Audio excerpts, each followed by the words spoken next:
సడన్గా వచ్చే వీళ్ళలో ఏంటంటే తలనొప్పులు, విపరీతం తలనొప్పులు, తలంతా వస్తుంది, లేదా వన్ సైడ్ తలనొప్పి వస్తుంది, ఇక్కడే వస్తుంది, లేదా మెడ మీద వస్తుంది, వెనక వస్తుంది. కానీ ఎక్కువ మందికి ఇదంతా వస్తుంది, తలంతా వస్తుంది.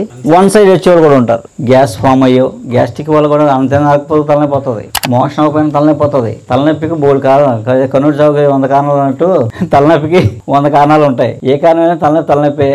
కామన్గా వచ్చే తలనొప్పులకి ఏం చేయాలంటే ఒక 25 గ్రాములు తులసి చూర్ణం, 25 గ్రాములు తులసి చూర్ణం, ఒక 25 గ్రాములు మంచిగంధం, ఒక 25 గ్రాములు పచ్చకర్పూరం, అది కూడా మెత్తగా చూర్ణం చేసి కలిపేసుకొని ఒక 25 గ్రాములు నువ్వుల నూనె.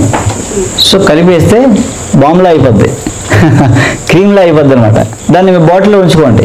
మీరు బాటిల్లో ఉంచుకుంటే 1 సంవత్సరం ఉంటుంది. ఎందుకంటే పచ్చకర్పూరం వేసాం కాబట్టి 1 year పాటు ఏం పాడవదు. ఆ క్రీమ్ దాచుకున్నాం కదా, తలనొప్పి వచ్చింది అనుకోండి, ఇదంతా పట్టేయండి, పలచగా రాయండి. కొంచెం ముక్కు దగ్గర వాసన, కొద్దిగా వాసన చూసుకోమనండి. వేసి పైన ఏం చేయాలి సార్, దీనిపైన ఏం చేయాలి సార్, చల్లటి నీళ్లు, ఐస్ నీళ్ళు, కూల్ వాటర్ గుడ్డ తడిపి పైన వేయండి.